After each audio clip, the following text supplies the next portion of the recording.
To so pravzaprav zadnje vaje pred letošnjim 14. koncertom totega Big Banda. Gospod Holmtanner, vi vodite ta orkester zdaj 4. leto in vsako leto na koncertu pripravite nekaj novega, nekaj drugačnega. Zakaj ste se pravzaprav letos odločili za latino?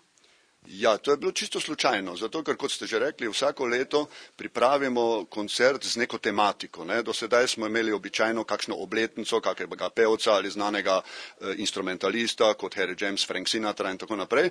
In ker nam je teh zdaj zmanjkalo, tako rekoč, smo razmišljali, kaj bi vzeli in smo se odločili za latino, torej za latinsko-ameriško glasbo, predvsem pa tudi zato, ker je to za nas bil en poseben izziv in seveda, ker računamo s tem, da je tudi publika naša, torej naši privrženci našega Big Banda, bom rekel, so se že toliko razvili, da tako rečem, pod narekovaj, da bo jim to tudi nek izziv v samem poslušanju in upam, da smo s tem uspeli. Je bilo težko zbrati material? Ja, moram reči, da to pa še kar, zato ker za to zvrst glasbe nismo imeli takšnega kontakta. Ampak na koncu potem nam je to tudi uspelo. Nekaj smo našli v Ameriki, nekaj smo sami priredili, torej aranžmane napisali, nekaj smo dobili iz naše univerze, tako da je uspelo. Poleg svojega standardnega sestava imate tukaj tudi goste iz Venezuele. Kako ste jih pravzaprav našli?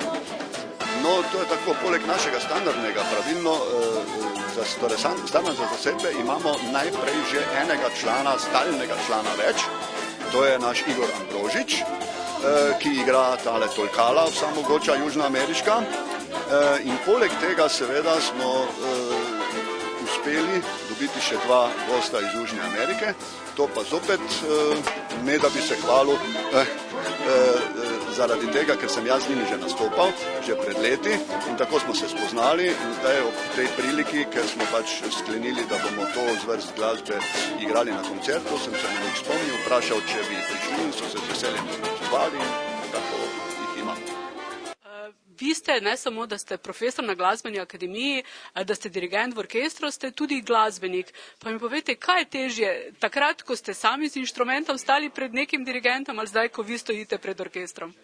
Torej, to moram reči, da je res težje sam stati pred orkestrom, ker če si sam, recimo, v orkestru sediš, imaš pred sabo dirigenta, v bistvu igraš to, kar dirigent reče, oziroma to, kar na notah piše, torej v jazzu še improvizacija, to je vse veselo in dobro, kot dirigent pa seveda je malo bolj problematično, ker prvič je včasih jeza z ljudmi, predno se to naštudira, potem seveda, veste, 20 ljudi vedno ob istem času na isto mesto spravite, to tudi je velik problem, no in tako da to je malo težje, kot pa sam igrati. Ampak kljub temu mislim, da je veselo in za zadovoljstvom opravljam to, tako da je kar.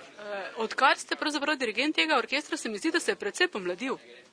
No, hvala za kompliment. To zdaj, če sam sebe gledam na sliki, ne bi to ravno rekel, ampak vsekakor hvala. Je med člani ansambla tudi kaj vaših študentov? Da, tudi. Ker nekaj je mojih študentov, to se pravi konkretno mojih sta 2 trobentarja, drugačih je pa nekaj tudi z našega univerze, inštituta za jazz, recimo pianist, pa zdaj bobnar, ki nam pomaga, zato ker je naš stalni bobnar zadržan, potem imamo še enega, ki je v Celovcu na jazz konzervatoriju in kar nekaj jih je, ja. Sicer pa bi rekli, da so v orkestru pravzaprav sami profesionalni glasbeniki, ne? Tako je. Vsi so profesionalni glasbeniki, bodi si operni, bodi si učitelji glasbe, torej vsi imajo visoko izobrazbo glasbeno, razen, kot sem rekel, naš Igor Ambrožič, ki je sicer televizijski režiser, ampak to opravlja z hobija, ampak to tako navdušujoče, da se lahko meri vsakim profesionalcem. Boste po tem koncertu še kaj nastopali? Ja, to pa seveda ni od nas odvisno, to je pa odvisno od tistih, ki nas bodo angažirali in upam, da nas gledajo in bodo poslušali in da nam bodo dali možnost nastopati še kje druge.